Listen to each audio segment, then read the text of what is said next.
Hi, moms. It's Christine with For Real Moms, and I would like to welcome you to our very first segment of Let's Be Real With, where we talk to another mom out there who is being real, but is also encouraging moms to be the best moms that God created them to be. And Jill is definitely one of those moms.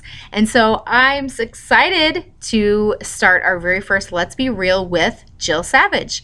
Jill is the founder of Hearts at Home. She's also the author of her newest book, Better Together, Because We're Not Meant to Mom Alone. This book is going to make you want to hug all of your friends, and it's going to want to make you help every mom that you see. It is such a great, heartfelt, amazing resource about friendships. So I cannot wait for you to read the book, and I also can't wait for you to hear this interview because she will talk about her book, but she's also going to share some words of wisdom on what to do when we are intimidated by other moms. She's also going to share a great tip on how to make motherhood less thankless. And finally, you're going to get to hear her real mom moment for the week and much more. But just join us for Let's Be Real with Jill Savage.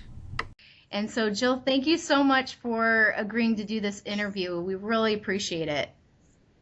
Yeah, so glad it worked Yeah, so out. why don't you, for anyone out there who may not know who you are, tell us a little bit about you and just your vision for this book. Well, I'm a wife to Mark. We've been married 33 years, and a mom to Ann, Evan, Erica, Austin, and Cola. And they are now all young adults. So they range from 31 down to 19. So our 19-year-old's in college. So he's still at home, but not Okay. much. He comes and goes. And so, we had.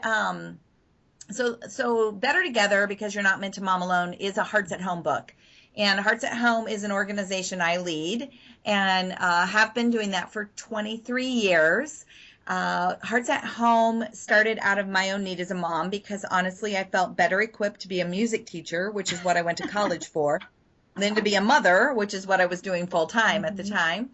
And so we had a moms group in our community that was really growing, and we went to our church and said, what if we did a one-time conference for moms? And just like a teacher would go to a teacher conference, mom would, this conference would be for moms. And so the church was very open to hosting that, and we planned our first conference. We anticipated 400. That was our goal, for 400 moms to attend, and we had 1,100 moms that Wow. came. And we kind of went, wow, I think maybe we've really tapped into a felt Hmm. need.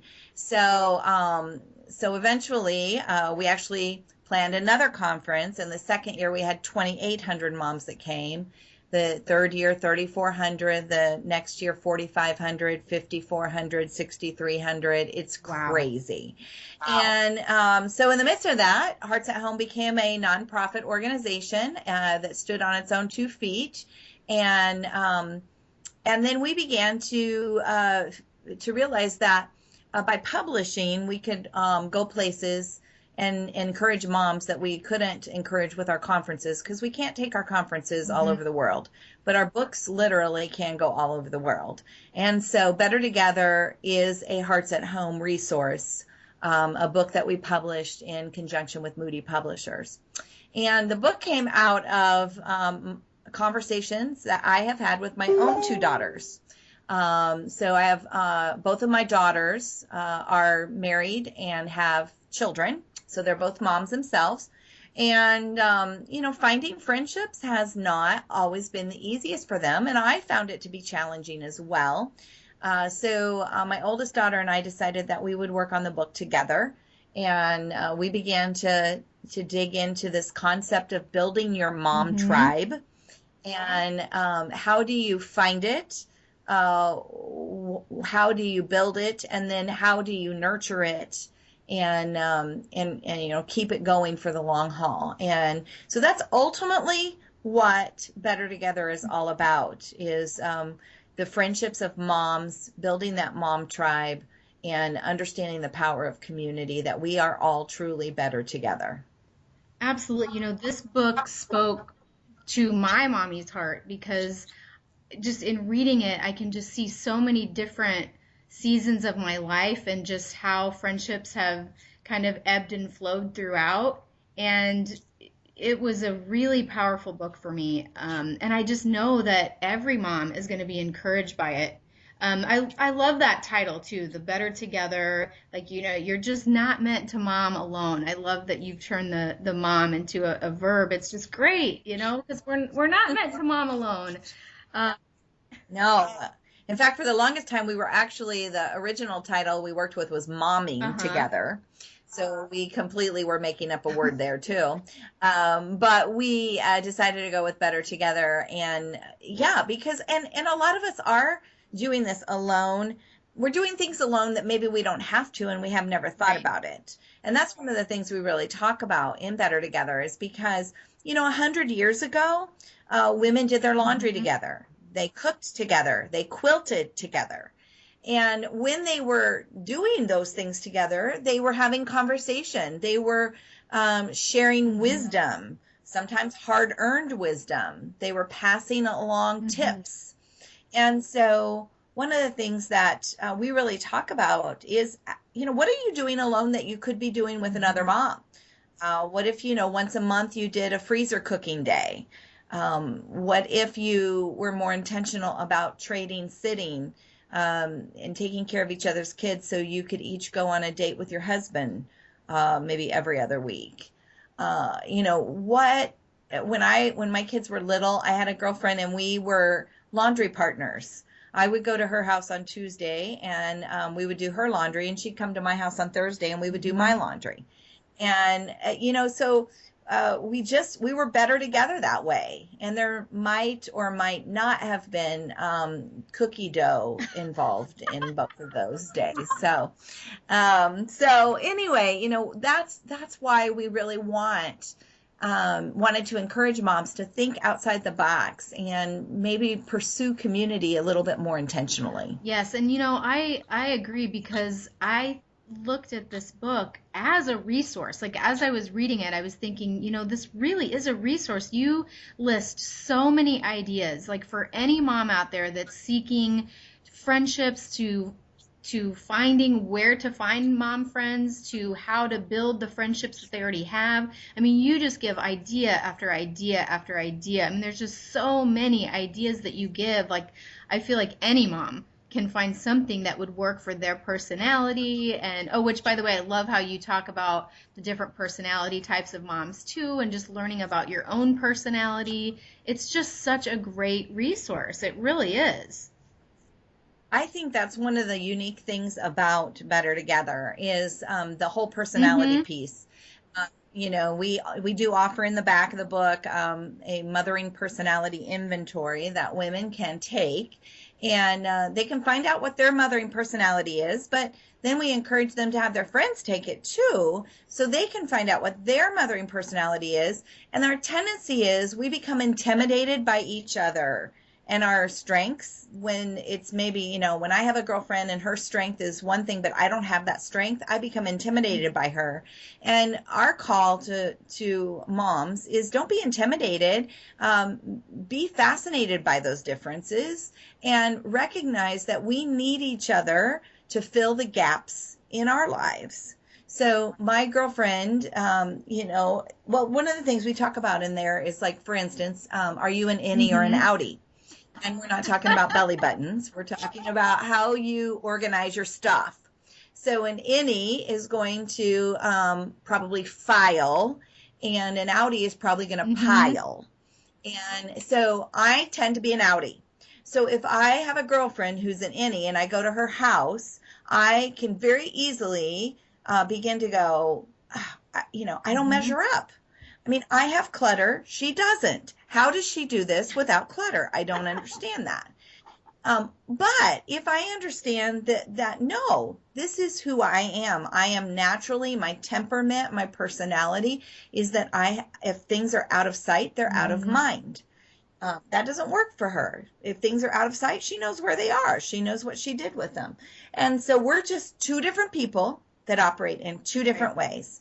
And so we need to just allow each other to be true to who we are and stop being intimidated by those I differences. love that because it really is just, you know what? This is how I was created. This is how God created me to be. This is how God created them to be. And so I love that just whole thing of let's just love who we are and then love who someone else is too. And not, yeah, like not be intimidated by it or um, turned off by it or judgmental, little miss judgmental mom by it. Um, yeah, Yeah. I thought that was a really good stuff. Well, and here's another thing that there are times that my outiness really stresses me out because the clutter will get to me, and so then I go to my any friend and I say, "Okay, help me Right. with this." Like, what would you, if she's at my house, I would just say, "What would you do with this stuff?" I'll show her maybe a pile, and she often is like, "You know what? I would use a Hmm. basket for that." And I'm like, "Oh, I didn't even think of that." So that's a gift. And then there are times that I've had my any friend tell me that coming to my house is refreshing because I just don't, my house isn't like a museum and I don't stress over my stuff. And sometimes I help her to be a little less controlling. So Hmm. we both benefit each other in our differences. Absolutely. And that's what it's all about. It really is. I wanted to tell Mhm. you too that this book, I would say, just gets like the thumbs up for being a good mom book because, and I say that not in obviously the content because the content is amazing and it's great, but I love too just how it's an easy read for moms. It's Yes. an easy read. I love how you have the chapters organized. Like I love that it's kind of it's always hitting back home to the better together point with learning together and helping together and caring together, sharing together, praying together, forgiving together, encouraging together. I mean, I love how it's set up. I love how you have like a little something to think about question at the end. You have your daughter sharing some of her perspective and her stories. I love how you have like the friendship assignment for the mom to do. And so it's just a great book for moms to read in that aspect too, because, sometimes I pick up books and I just think, oh my gosh, like I'm not going to read this. The chapters are too long. There's no breaks. There's no. Yeah. No, that's really important to me. I write all of my books. In fact, all 11 of my books, I write in small sections within the Yes. chapters. And I do that intentionally because I know that my readers are Yes. busy moms. And so I want a mom to be able to read a small section and feel like she accomplished Yes. something. She may not be able to get through the whole chapter, and that's Right. okay. As long as she got it, that section done, then okay, I made progress and I'm working my way through this. So I do that very intentionally. It's how I like to read books, and I find that it really is helpful. Yeah, honestly. I mean, and it's as a mom too, we get so many interruptions that when I was reading your book, if I got interrupted, I could be like, okay, well, I'm just gonna, stop right here because you give so many stopping points you're right. I felt like, okay, I got something done and I could be interrupted 50 times and still be able to come back and pick up where I left off. But anyway, Absolutely. I Yep. just think that's one of those things that some authors don't think about. And I just love that you do think about that stuff, that we're moms and, we like short chapters and we like stopping points because it's just hard to read books sometimes as a mom. So, Right. yeah. Yep. And one of the things too that I loved in your book, I mean, I loved just obviously the real aspects. I mean, you share a lot of personal stories about your journey, just with friends and just how they've stepped into your life in all of the things that you've gone through with cancer and your husband and everything. And you're just really real. And obviously, with For Real Moms, that's what we love. It's just the real side of motherhood. And so, Yeah. how was it kind of revisiting some of those more painful experiences in your life and sharing those with moms? I just am a firm believer in Mm-hmm. authenticity. And so, yeah, you're going to get that in any of my books. You're going to get that anytime you hear me speak. And I probably tell my stories enough that it gets easier all the time. It isn't. It was interesting. I tell a story in the book of a dear, somebody that I spent 7 years of my life with, building a friendship. I would have put her in the BFF Mm-hmm. category. We really spent a lot of time together, and then I went through a friendship breakup with her where she chose and said we just couldn't be friends anymore. And to this day, I don't know why. I have no idea why. And sharing that story in the book, it brought back the pain of that. That is still very painful for me to think about.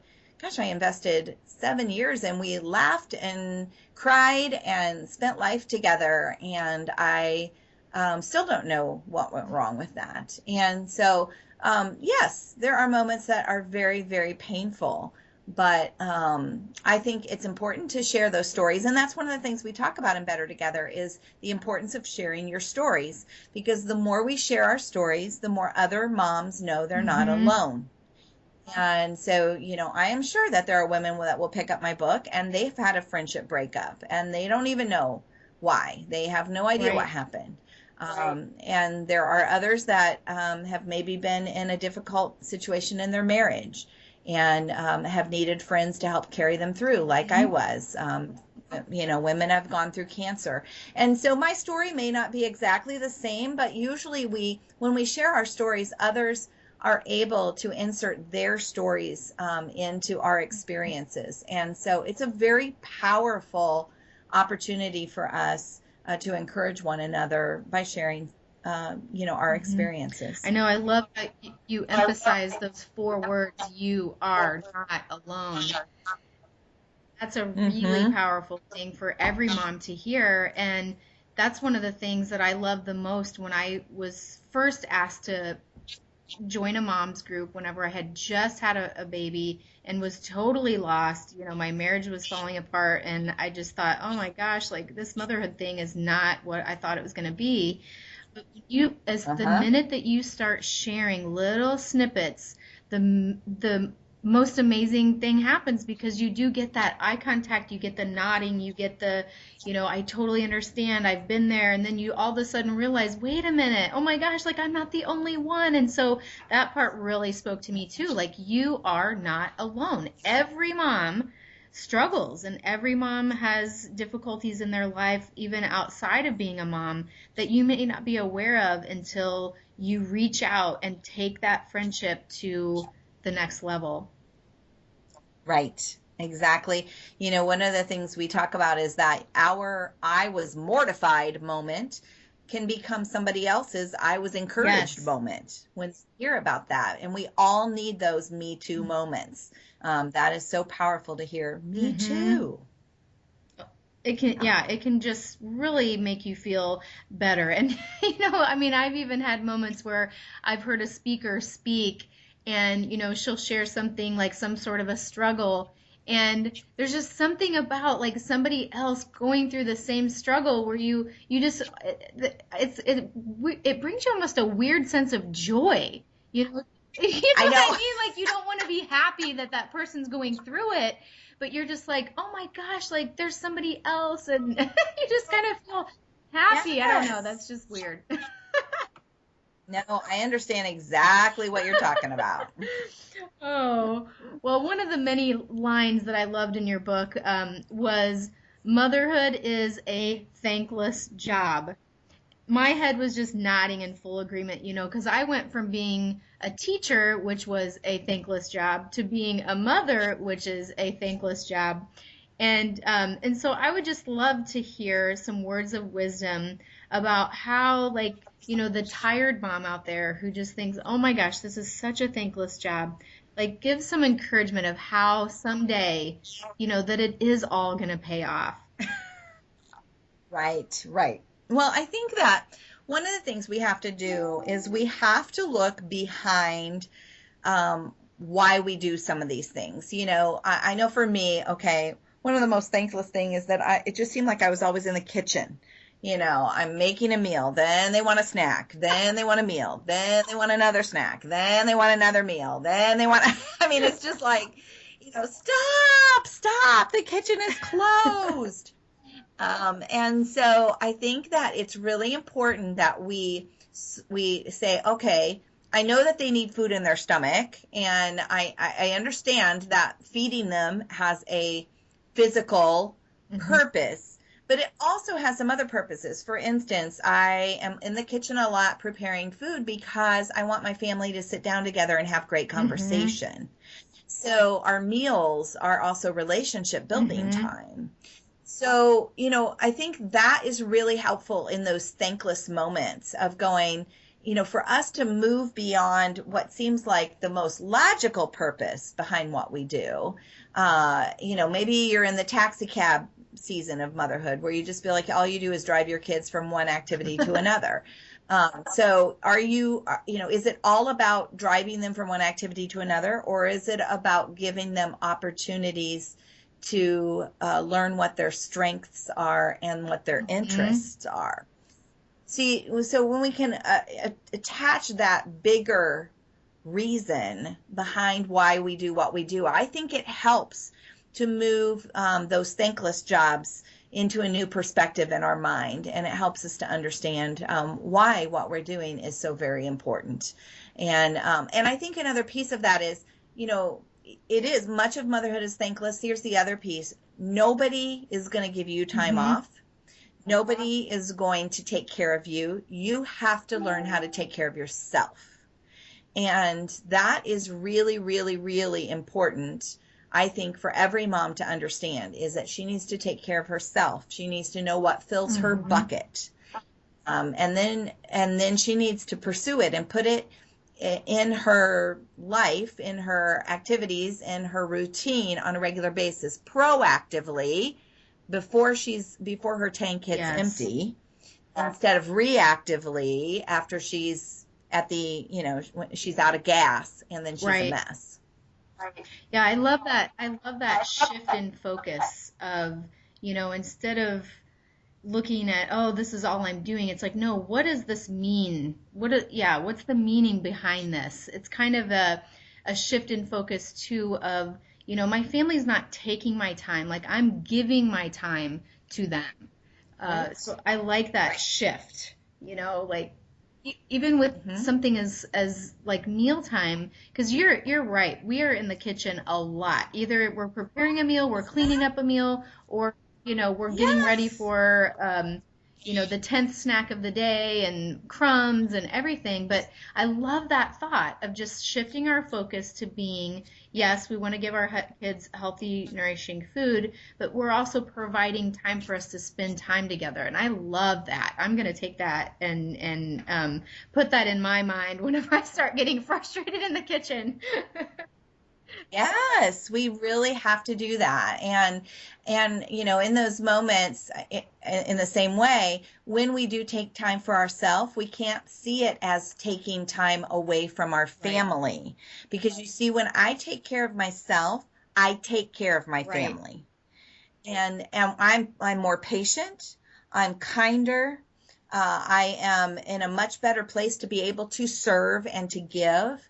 And so if I choose to go to the Hearts at Home conference to fill my tank, if I choose to read a book to fill my tank, if I choose to go to coffee with a friend to fill my tank, I'm not taking away from my family. I'm doing it for my Hmm. family. So true. Yes, I agree. And I think that we as moms need to remove that mommy guilt that we feel when we do go and do something, and just remember that it does make us better moms in the long run. It does. Yes. Yes. All right. Well, I'm going to ask one more question about the book. Um, what is one thing that you would say as far as um, the one thing that you want moms to walk away with when they get done reading your book? What is the little nugget that you just want, this is what I want every mom to get from reading this book? I want her to be empowered and equipped to take the next step in wherever she is in her building her mom tribe. And so I want her to feel better equipped if maybe she feels like she has no moms and she feels like, or no friends. She needs to begin to start fishing in a mom fishing Mhm. pond, and how to do that. And we talk about that. We talk very specifically about how to take where to be looking for friends. And then maybe she's been looking, but she hasn't taken that next step to actually reach Mhm. out. And I hope that she feels equipped to do that. Maybe she has reached out, but she just hasn't found those clicks, those Mhm. connections. And I want her to have the perseverance to keep going. One of the stories my daughter shares in the book is that it took her 3 years of going to a mom's Mhm. group before she found her Mm. tribe. And I think a lot of us give up before we do that for three Right. years. And so that's really my hope, is that wherever she is, she'll feel equipped, empowered, and even inspired to take the next step in building her mom tribe and recognizing the importance of doing life with other moms, and that we truly are better Mhm. together. Wonderful, wonderful. And just because of our vision of For Real Moms, we want to ask you one last question that you can just have fun with for us. Our whole vision is just to be real. And so if you could just share one real mom moment of your week, and it can be something funny, tiring, embarrassing, loving, sweet. I mean, anything that you can share with us.